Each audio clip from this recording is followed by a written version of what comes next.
Muy buenos días, mis hermanos. El Señor es fiel, como hemos cantado, y el Señor es fiel en medio de la adversidad, en medio de la oscuridad, incluso cuando su pueblo de Israel le daba la espalda y vivía en tinieblas.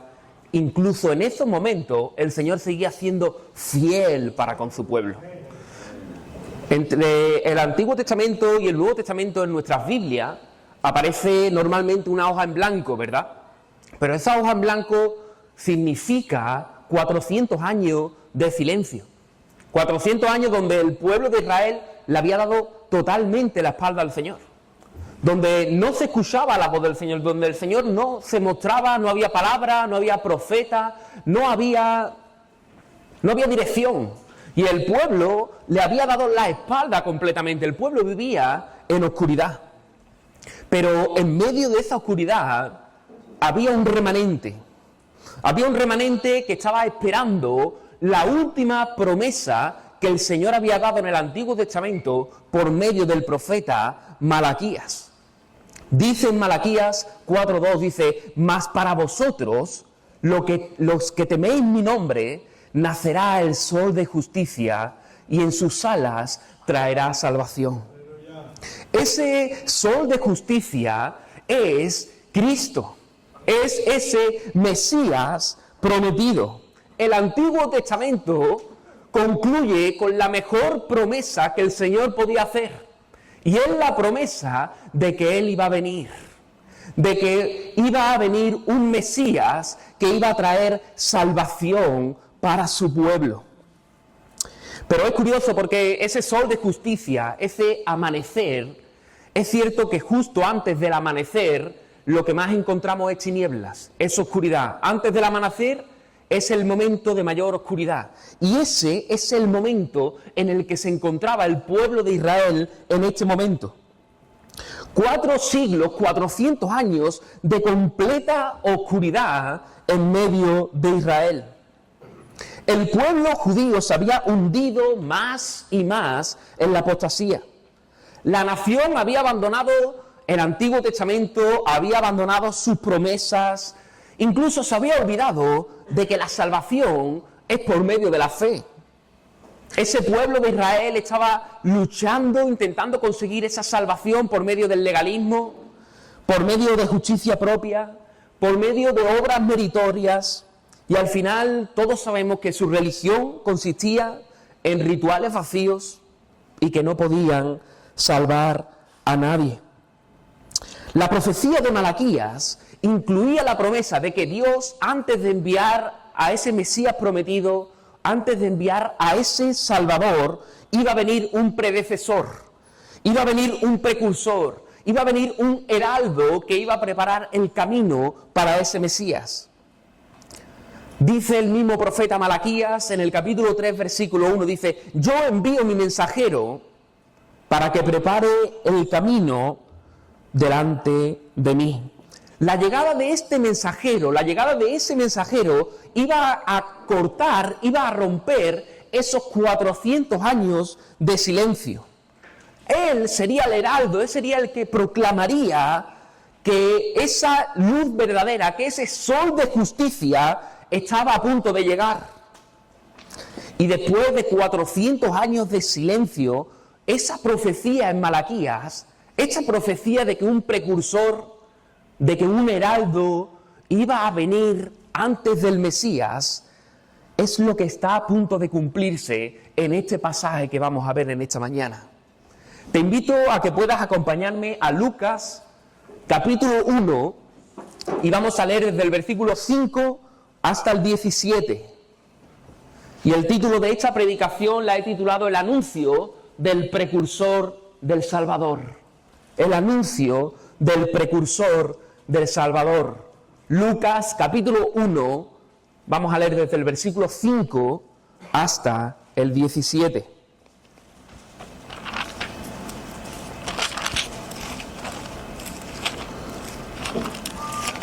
Y ten en cuenta que esa profecía de Malaquías es lo que se está cumpliendo en este pasaje que vamos a ver en Lucas en esta mañana. El Señor es fiel y cumple sus promesas. Dice la palabra del Señor, en los días de Herodes, rey de Judea, hubo un sacerdote llamado Zacarías, perteneciente a la clase sacerdotal de Abías. Su mujer se llamaba Elizabeth y descendía de las hijas de Aarón. Ambos eran íntegros delante de Dios e intachables en el cumplimiento de todos los mandamientos y ordenanzas del Señor. No tenían hijos, porque ambos eran de edad avanzada y Elizabeth era estéril. Sucedió un día que, estando Zacarías oficiando como sacerdote delante de Dios, conforme al orden establecido, le tocó en suerte, según costumbre sacerdotal, entrar en el templo a ofrecer el incienso. Mientras lo ofrecía, una multitud del pueblo estaba fuera orando. En esto se le apareció un ángel del Señor a la derecha del altar del incienso, y Zacarías, al verle, se turbó y se quedó sobrecogido de temor. Pero el ángel le dijo: Zacarías, no temas, porque tu oración ha sido escuchada, y tu mujer Elizabeth te dará un hijo, al que llamarás Juan. Tendrás gozo y alegría, y serán muchos los que también se alegrarán de su nacimiento, porque será grande delante de Dios. No beberá vino ni sidra, y será lleno del Espíritu Santo, aún desde el vientre de su madre. Hará que muchos de los hijos de Israel se conviertan al Señor su Dios. Irá delante de él con el espíritu y el poder de Elías, para hacer que los corazones de los padres se reconcilien con los hijos, para que los rebeldes recuperen la sensatez de los justos, y para preparar al Señor un pueblo bien dispuesto.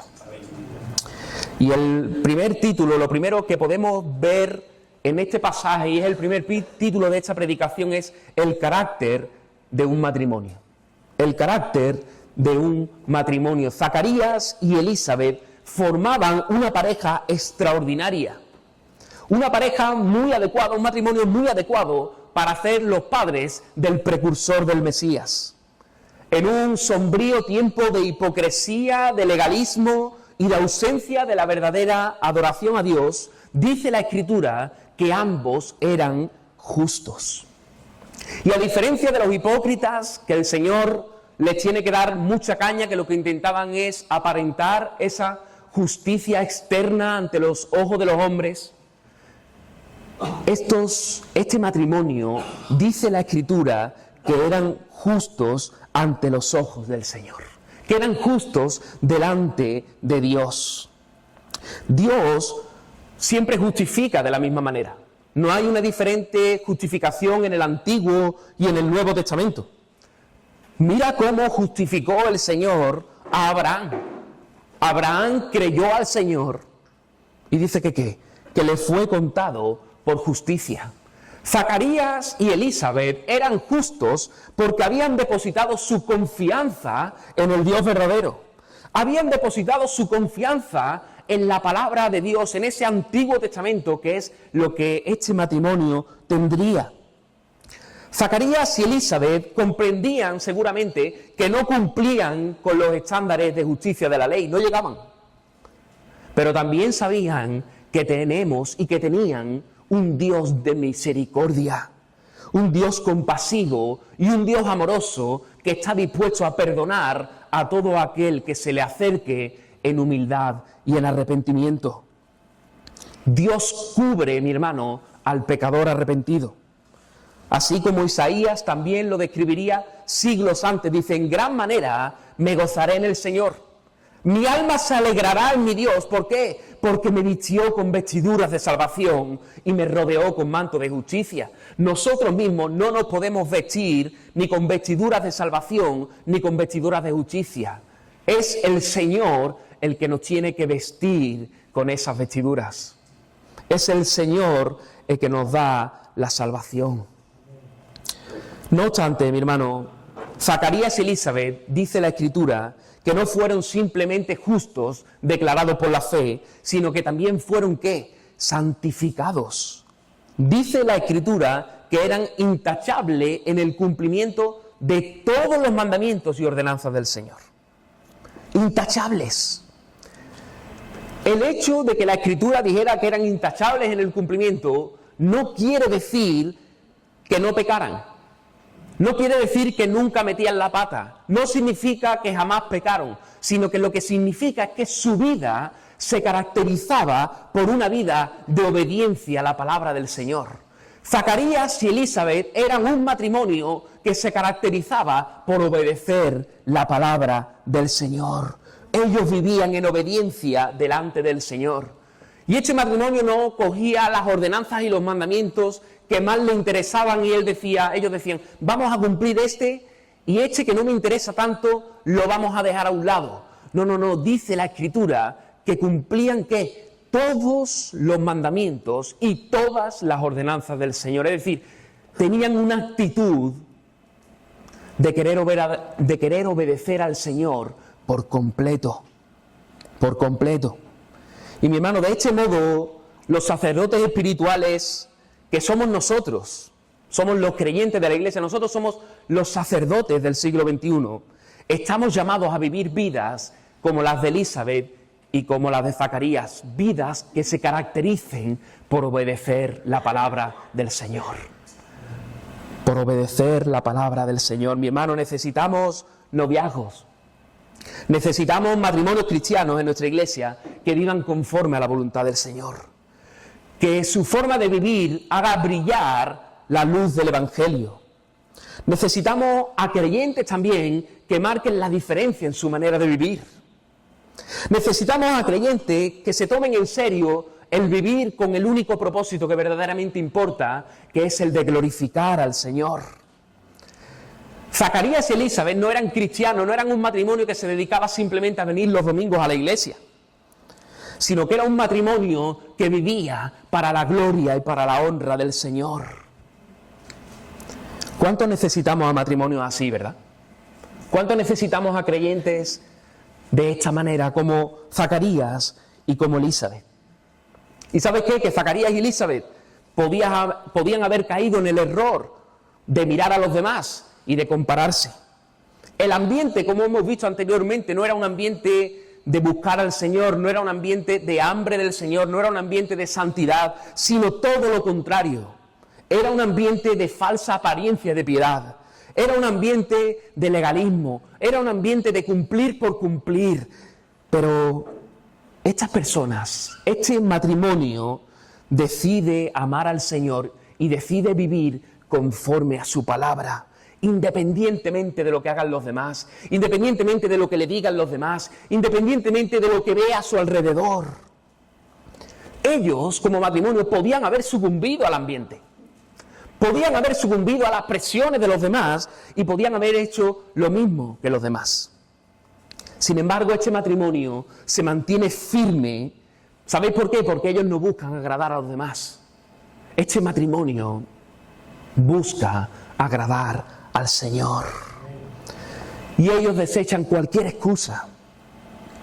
Cualquier excusa. ¿Cuánto tenemos que aprender de este matrimonio? ¿Cuánto tenemos que aprender a no contagiarnos del pesimismo, del desánimo, de doble vidas de personas que incluso pueden estar aquí o pueden estar alrededor de nosotros y que al final lo que hacen es que contagiarnos? Qué rápido se contagia lo malo, ¿verdad? Qué rápido se contagia el desánimo, qué rápido se contagia la crítica, qué rápido se contagia el hablar mal, qué rápido.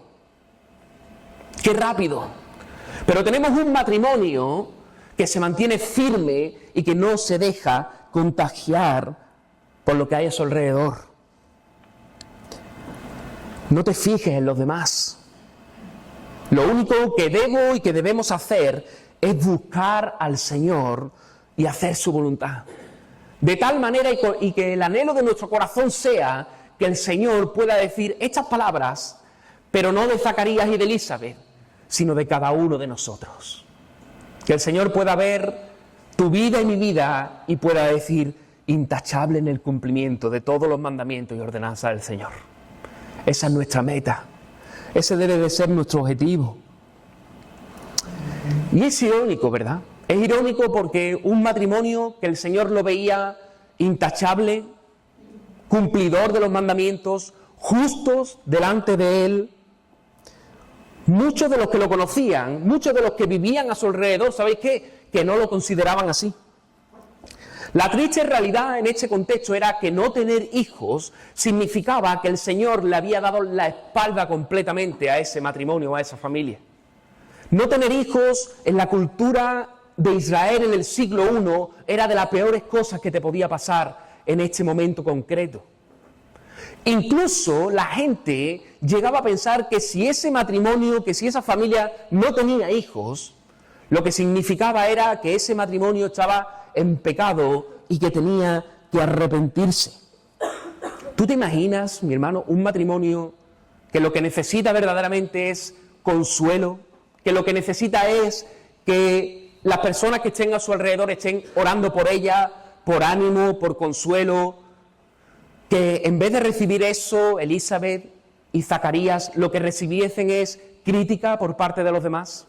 Que lo que recibiesen es, en vez de consuelo y un abrazo, es: te tienes que arrepentir, no estás haciendo las cosas bien, eres un pecador, tú lo que tienes que hacer es arrepentirte, el Señor te ha dado la espalda.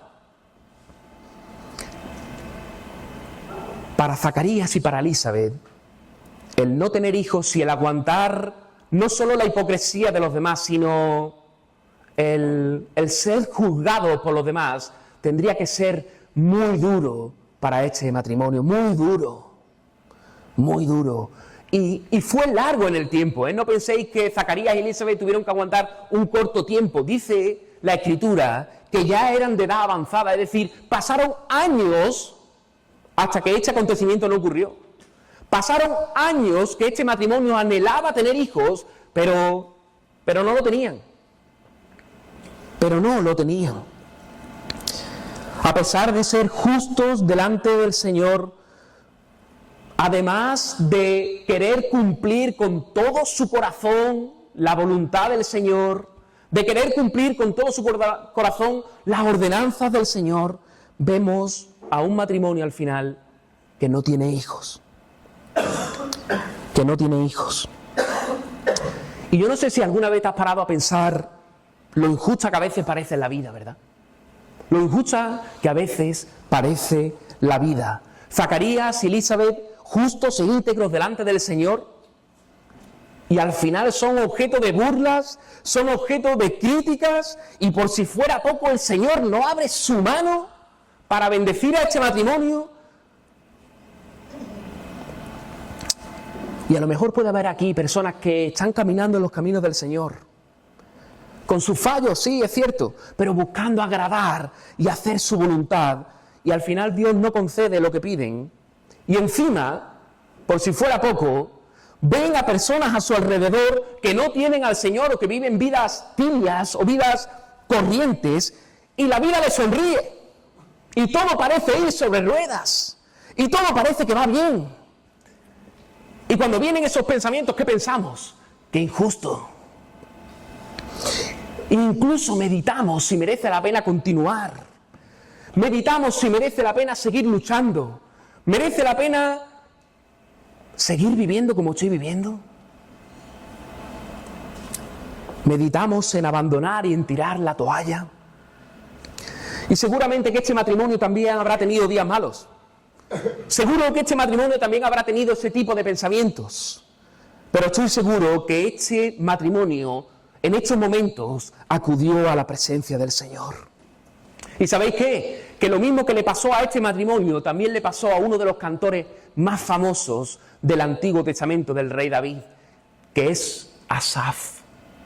Y en el Salmo 73 dice lo mismo que nos podía ocurrir a cualquiera de nosotros. Dice: tuve envidia de los arrogantes.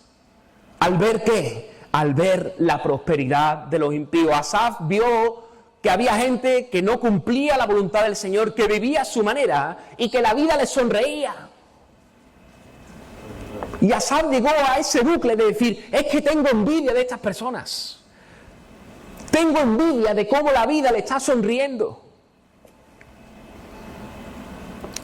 Y él, pensando en todo esto, llega a la conclusión que veis en el versículo siguiente: verdaderamente en vano he limpiado mi corazón y he lavado mis manos en inocencia. Dice: pues he sido azotado todo el día y castigado todas las mañanas. La vida a este hombre no le iba bien. Dice que había sido azotado todo el día y castigado toda la mañana. Para él la vida era un sufrimiento. Y él llega a la conclusión y dice, mira, he guardado los caminos del Señor, soy íntegro, intento hacer su voluntad, pero, Señor, parece que lo estoy haciendo en vano. En vano parece que estoy caminando. Y si lees en casa el Salmo 73, todo cambia en el momento en el que Asaf acude al sitio y a la persona indicada. Dice la Escritura que Asaf, con este sentimiento, dice que acude al templo, al santuario del Señor. Y cuando acude a la presencia del Señor, dice la Escritura que entonces Asaf se da cuenta de lo torpe que ha sido. De que ha sido muy torpe. Pero qué importante es cuando estamos en esos momentos de no entender, cuando estamos en esos momentos de queja, cuando estamos en esos momentos de querer desahogarnos, qué importante es que vayamos a la presencia del Señor. Qué importante es que seamos sinceros y acudamos a la presencia del Señor y abramos nuestros corazones. Que no nos pongamos máscara, que no nos pongamos... Que seas sincero ante los ojos del Señor. Señor, hay veces que no te entiendo. Señor, no entiendo esto, no entiendo aquello. Señor, ¿por qué? Y te puedo asegurar que el Señor, en medio de esa situación, en medio de ese problema, el Señor va a traer consuelo. Porque cuando acudimos a la presencia del Señor, nos damos cuenta que como este matrimonio estéril, nos damos cuenta que lo mejor en la vida no es tener hijos. Que lo mejor en la vida no es tener hijos. Y como dijo hijos, puedo decir cualquier anhelo o cualquier sueño insatisfecho. Lo mejor en la vida no es casarse, lo mejor en la vida no es echarse novia, lo mejor en la vida no es tener una casa, no es tener un coche. Lo mejor en el mundo, lo mejor de nuestras vidas es que tenemos al Señor en nuestros corazones. Y de que tenemos al Señor, de que tenemos a Jesús como Señor y Salvador de nuestras vidas. Lo mejor en la vida no es tener hijos, no es casarse, no es echarse novia, no es tener una casa, no es tener un coche, es tener al Señor en nuestras vidas. Y Asaf, cuando comprendió esa verdad, pudo llegar a la conclusión, que es como termina el Salmo 73, dice, ¿a quién tengo yo en los cielos sino a ti? Dice, fuera de ti, nada deseo en la tierra. Mi carne y mi corazón desfallecen. Él sigue igual, su situación sigue igual, su corazón y su carne desfallecen. Sigue en la misma situación de tormento, pero ¿sabéis qué? Como ha dicho Sol en la apertura, dice, mas la roca de mi corazón y mi porción es Dios para siempre. Es Dios para siempre. La porción de Zacarías y Elizabeth era el Señor. Era el Señor.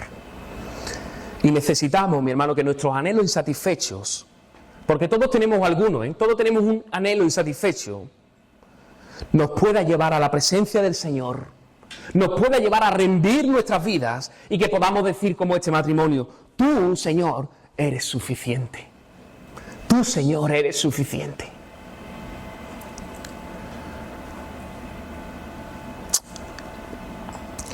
Mi hermano, la canción que hemos cantado hoy, hay una parte de una de las canciones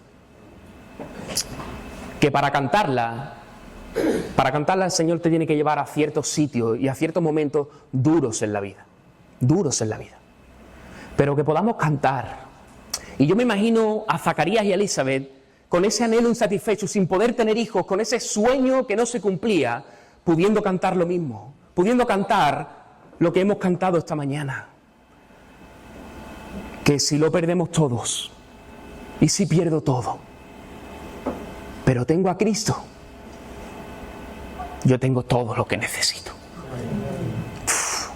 ¿Tú te imaginas a Zacarías y Elizabeth en esta situación cantando eso? Si lo pierdo todo, pero tengo a Cristo, tengo todo lo que necesito. Pero para cantar eso con todo nuestro corazón, el Señor a veces nos tiene que llevar a situaciones complicadas, difíciles, duras. Pero aunque lo digamos con lágrimas en nuestros ojos, aunque lo digamos con el corazón contrito y humillado y destrozado por las circunstancias, porque perderlo todo duele. Perderlo todo duele, perder ciertas cosas importantes en la vida duele. Pero que nuestro corazón, aun en medio del dolor, aun en medio de las circunstancias difíciles, podamos cantar: si lo pierdo todo, pero tengo a Cristo, tengo todo lo que necesito.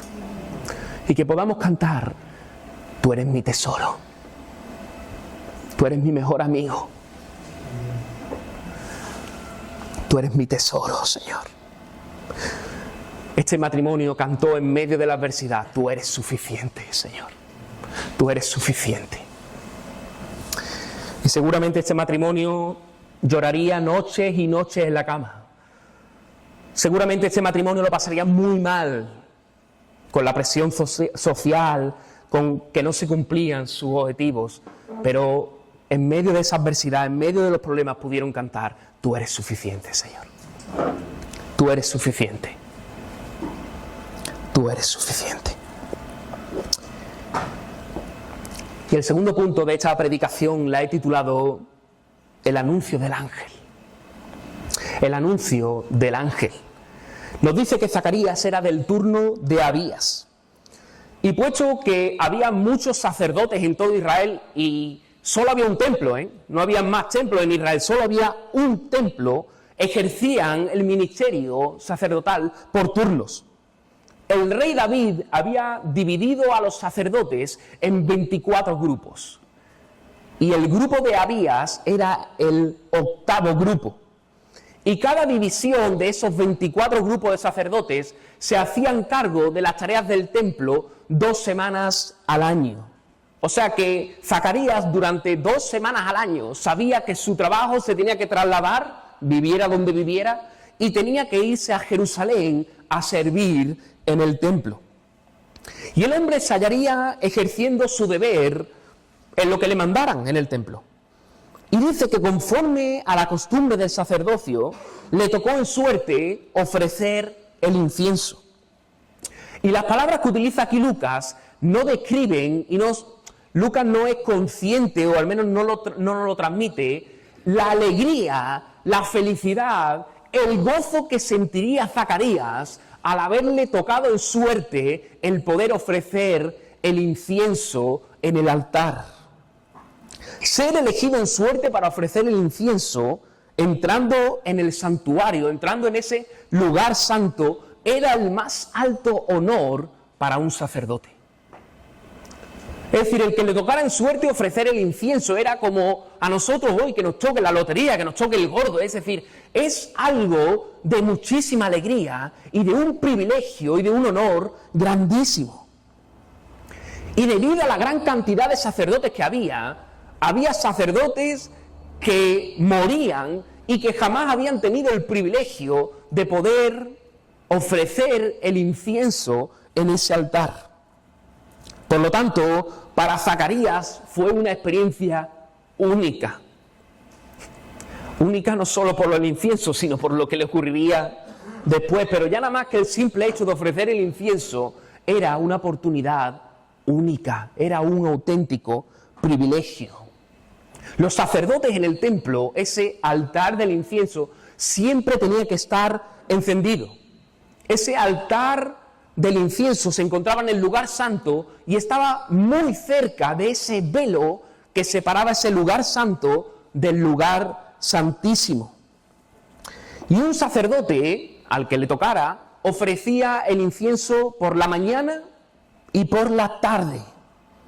Y todos en el pueblo, incluidos los sacerdotes a los que no le había tocado, estaban fuera, en el patio, esperando y orando a que pudiera salir el sacerdote, en este caso Zacarías, de ofrecer ese incienso, ese aroma.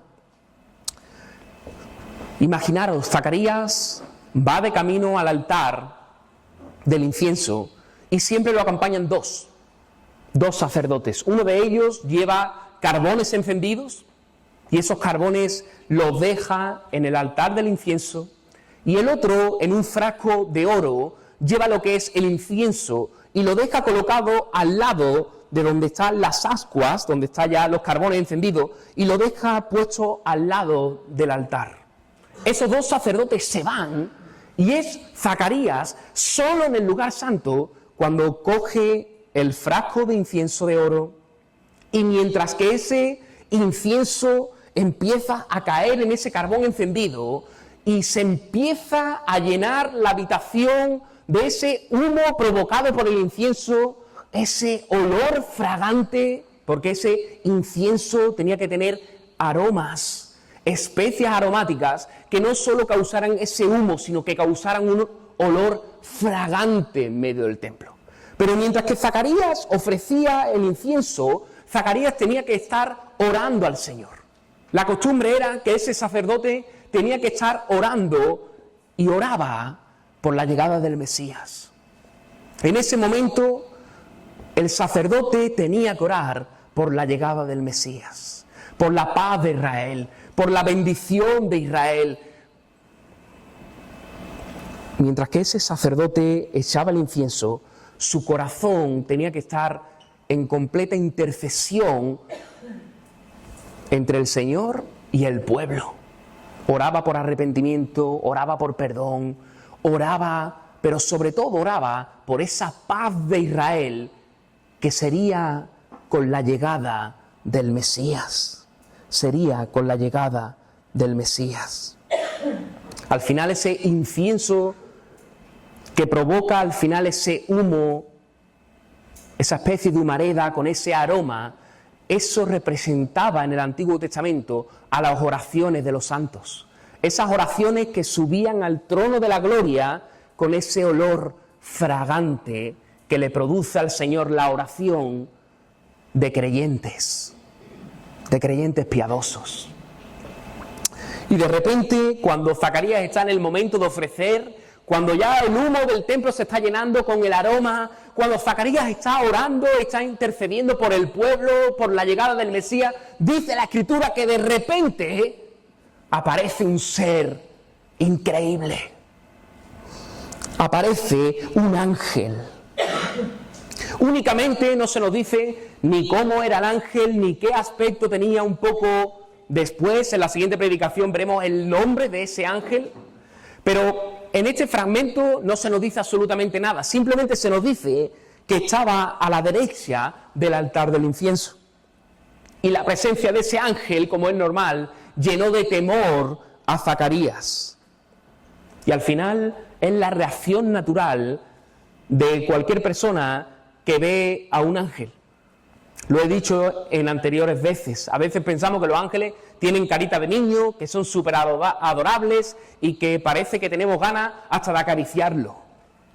Y un ángel, los ángeles que se nos muestran en las Escrituras, no son así. Los ángeles que aparecen en la Escritura, a todas las personas que se le aparece, lo primero que causa en la persona es temor, miedo, espanto, asombro extremadamente grande. Es decir, el ángel no es un animal de compañía. El ángel no es una criatura que tengas ganas de acercarte y darle un abrazo. El ángel lo primero que te puede provocar es miedo. Miedo al ver un ser tan majestuoso que al final lo que hace es reflejar la majestad y la gloria de al Dios al que lo obedece. Al ver el evidente terror del hombre, el ángel le contesta de un modo tranquilizador, le dice: tranquilo, Zacarías, tranquilo, no temas, porque el ángel no venía a traer un mensaje de juicio, el mensaje no era de castigo, de disciplina, al contrario, el mensaje era de bendición, el mensaje era de bendición. Le dice: tu oración que ha sido escuchada y tu mujer Elizabeth te dará un hijo al que llamarás Juan. Ahora, ¿a qué oración se está refiriendo el ángel? ¿A la que Zacarías estaba haciendo en ese momento que os he dicho?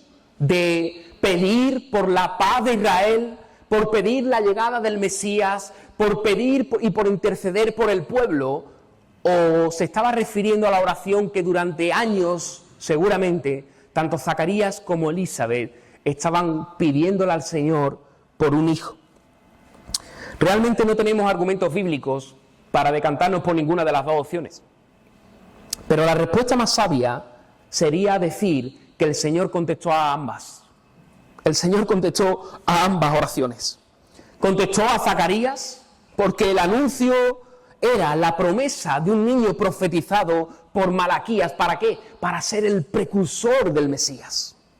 Y al mismo tiempo, el Señor en su soberanía decidió que ese niño precursor y heraldo del Mesías iba a nacer ¿dónde? Iba a nacer en ese matrimonio de Zacarías y Elizabeth, donde eran ya de edad avanzada, y dice que su mujer era estéril. El Señor en su soberanía lo decidió así. El Señor en su soberanía tenía un plan, que es que Juan, ese precursor, ese heraldo que iba a preparar el camino del Mesías, naciera ¿dónde?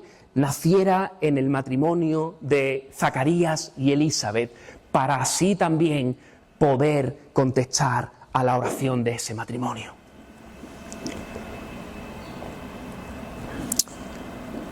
Se le indica el nombre que le debe dar a su hijo. Llámalo Juan.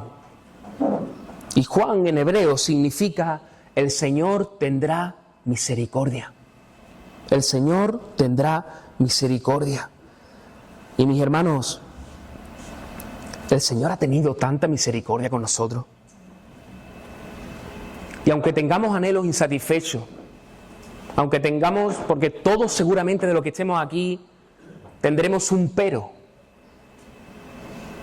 Tendremos un pero en nuestras vidas. Y aunque no lo entendamos, y aunque a veces veamos que nada tiene sentido, pero cuando en medio de esa situación tú acudes al Señor y tú te das cuenta de la misericordia que ha tenido el Señor con tu vida, personas que le hemos dado la espalda, personas que le fallamos, yo personalmente, a diario, y aún así el Señor tiene tanta misericordia de nosotros que decide enviar a ese Mesías prometido, a ese Salvador prometido, a morir en nuestro lugar. Mi hermano, el Señor tiene misericordia. Y la noticia, evidentemente, produjo gran gozo tanto para Zacarías como para Elizabeth. Pero es curioso porque la Escritura dice que el gozo no solo va a ser para Zacarías y para Elizabeth, sino que se van a regocijar muchas personas de su nacimiento.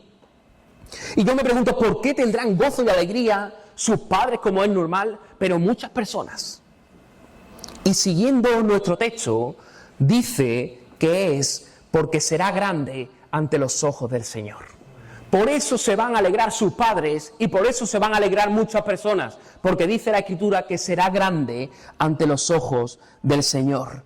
Y con esto en mente pasamos al último punto de esta predicación, que la he titulado La verdadera grandeza. La verdadera grandeza. Este niño que iba a recibir el nombre de Juan estaba destinado a ser el heraldo, el precursor del Mesías. Y como tal, iba a dirigir su atención no para él, sino para aquel a que estaban esperando.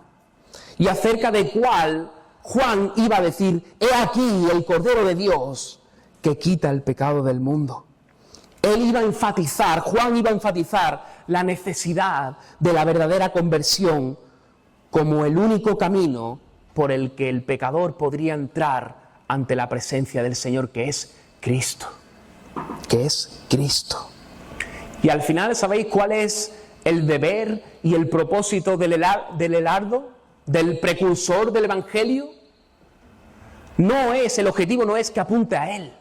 El objetivo no es que los focos apunten al precursor, sino que el objetivo del precursor, el objetivo del heraldo es que los focos apunten al que viene. Que los focos, que el medio de atención apunten en este caso a Cristo, al Mesías, al que iba a venir después. Eso es la tarea del heraldo. Y Juan iba a resistir la tentación de que los focos, de que el medio de atención, de que apuntaran a él. Juan tenía una misión, y es que el foco, que la atención de la gente no estuviera en él. sino que estuviera en el Rey, en Jesús. Y sabéis que todos en un momento, o todos en la vida al final, luchamos con sentimientos de grandeza. Todos los que estamos aquí tenemos ese deseo de ser grandes. Todos. Es algo que creo que está dentro del ser humano. Ese anhelo, esas ganas de ser grandes, de destacar, de hacer cosas grandes.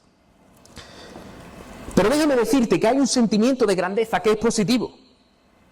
Pero nuestro mayor problema es que hemos distorsionado la verdadera grandeza y hemos convertido la grandeza en una grandeza mediocre.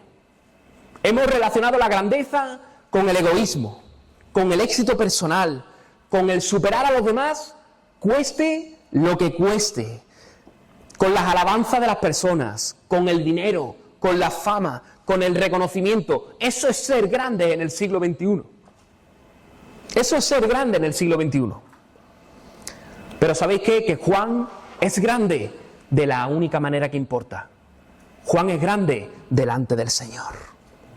¿Y sabéis qué? Que nuestro Señor Jesús relaciona la grandeza con la humildad, con la sencillez, con el servicio a los demás, con el amor. Al final, la verdadera grandeza es la que no busca la gloria personal, sino la gloria de Cristo.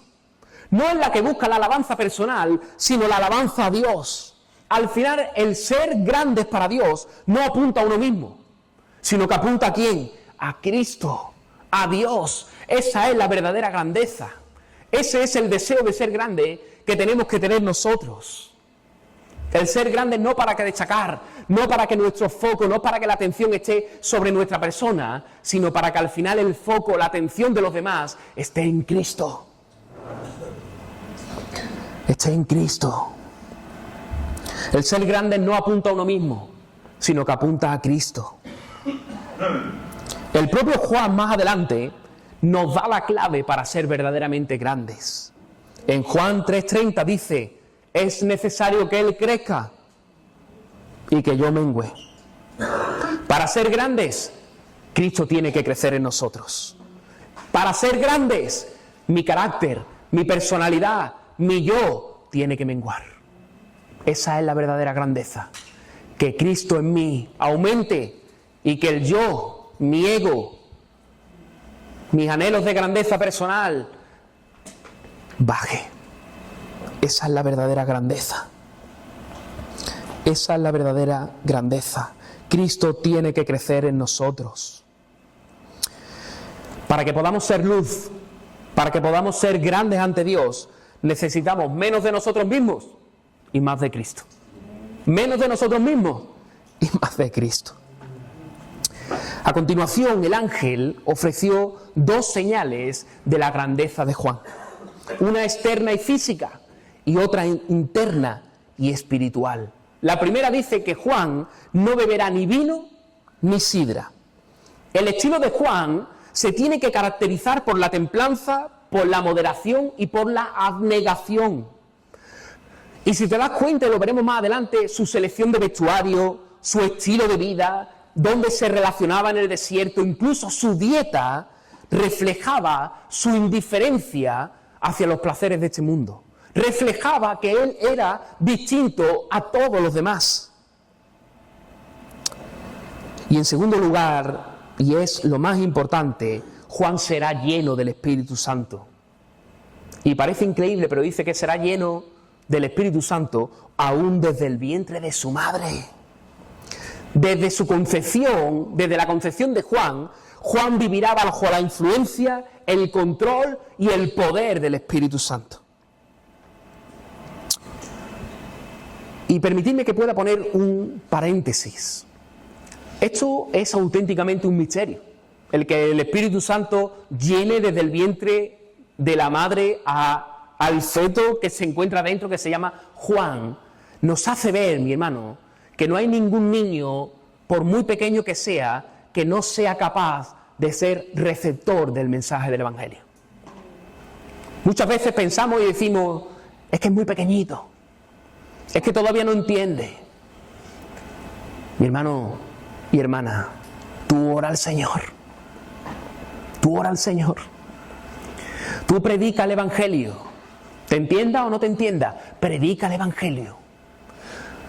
Yo no te puedo explicar ni cómo, ni por qué el Señor lo puede hacer, pero si el Señor es capaz de llenar a un feto en el vientre de su madre, ¿por qué no va a ser capaz de salvar a niños pequeños?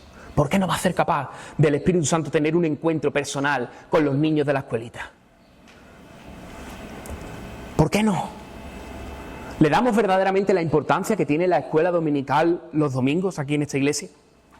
Porque si esta iglesia tiene escuela dominical no es para entretener a los niños, es porque creemos que el Espíritu Santo puede tener un encuentro con esos niños ahora, mientras que están dando la clase.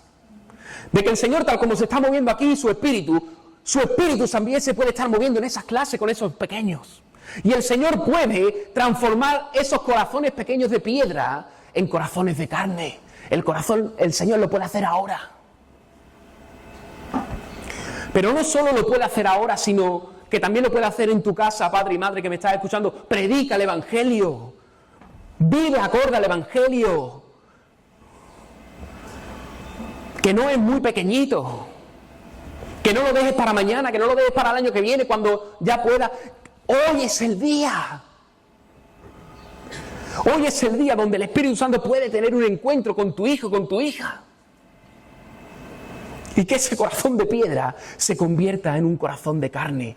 Padre y madre, debemos de orar más por nuestros hijos. Yo no sé cómo, pero yo pongo mi mano en la barriga de mi mujer. Señor, llena a mi hijo. No sé cómo lo va a hacer, no lo sé, pero los padres debemos de orar e interceder por nuestros hijos. Por muy pequeños que sean. Por muy pequeños que sean. Cerramos el paréntesis.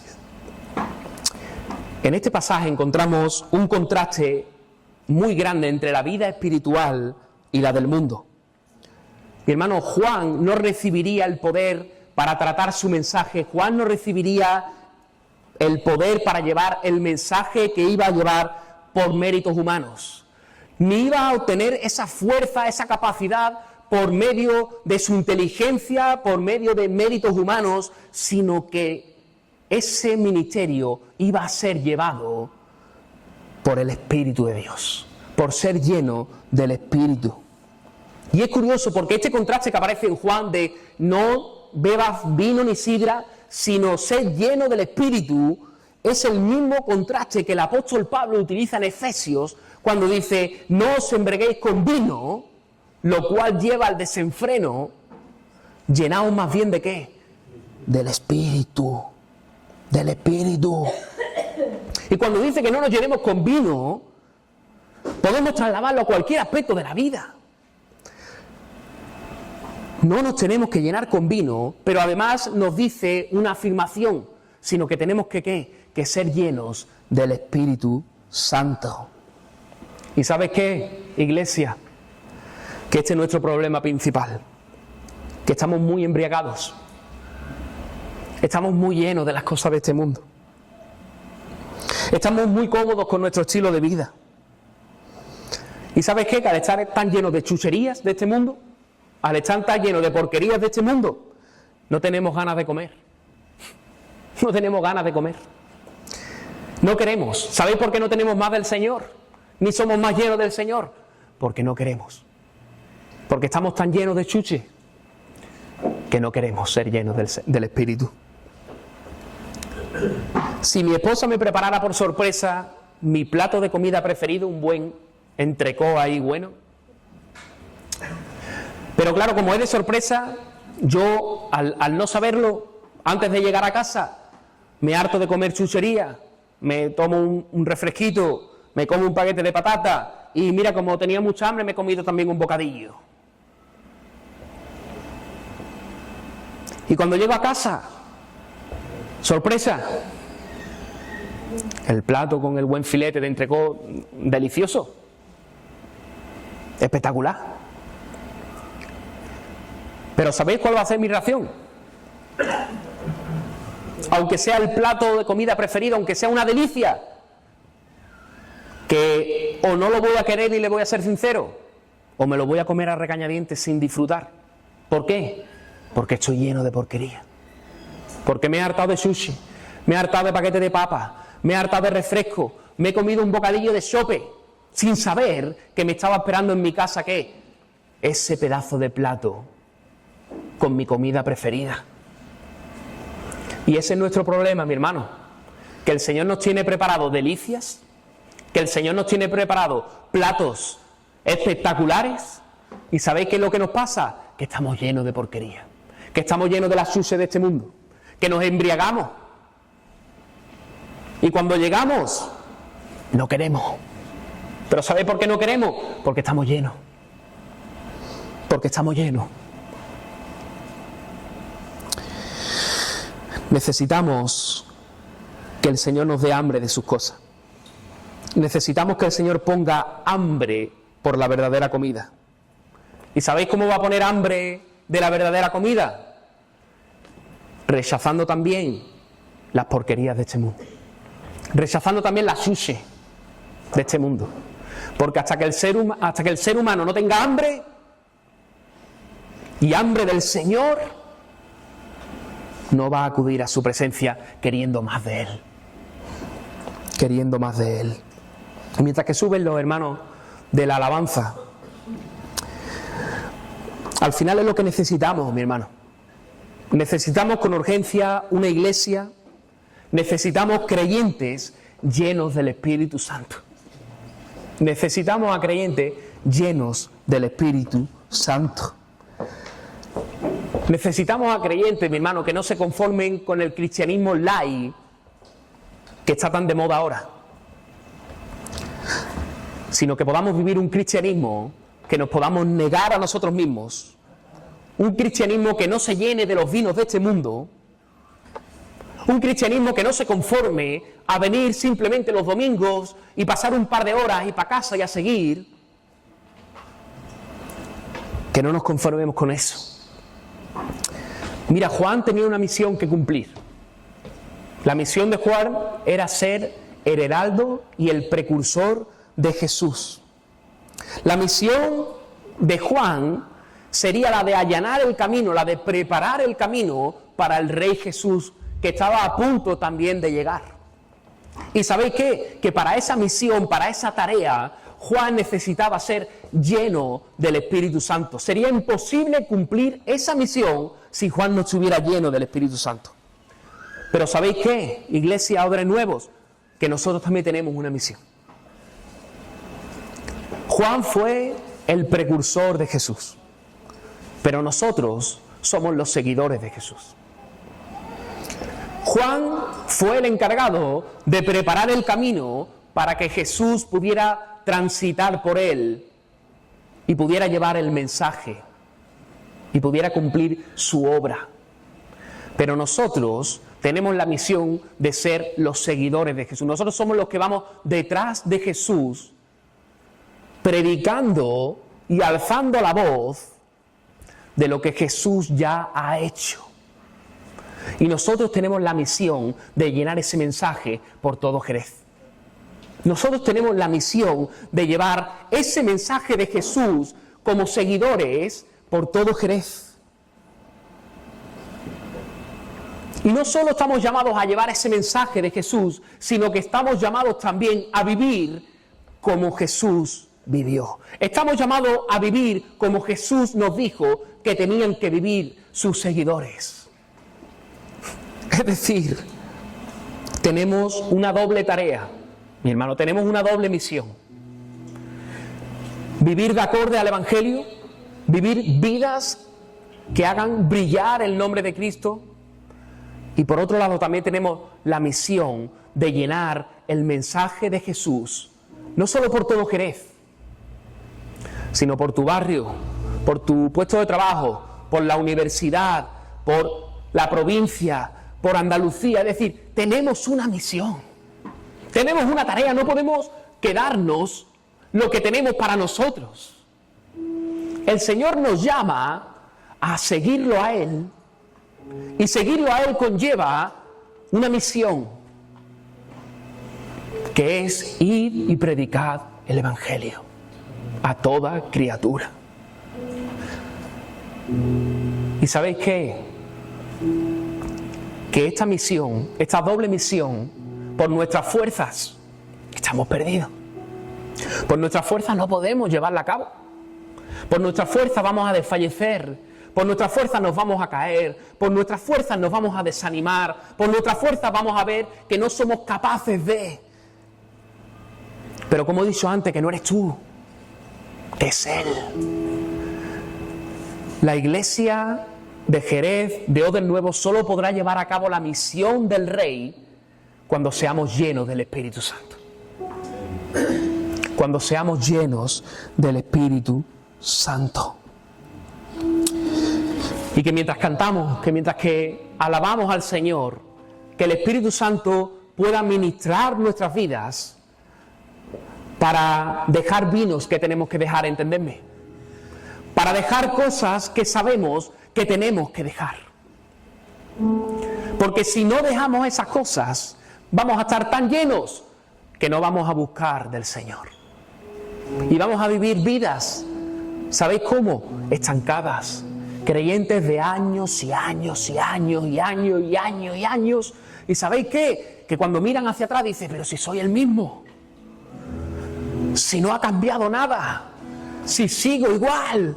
Si sigo teniendo las metas las mismas, los mismos objetivos, los mismos propósitos que hace 20 años, que es leer la Biblia todos los días. ¡Wow! Mi hermano, necesitamos con urgencia una iglesia que esté llena del Espíritu Santo. Amén.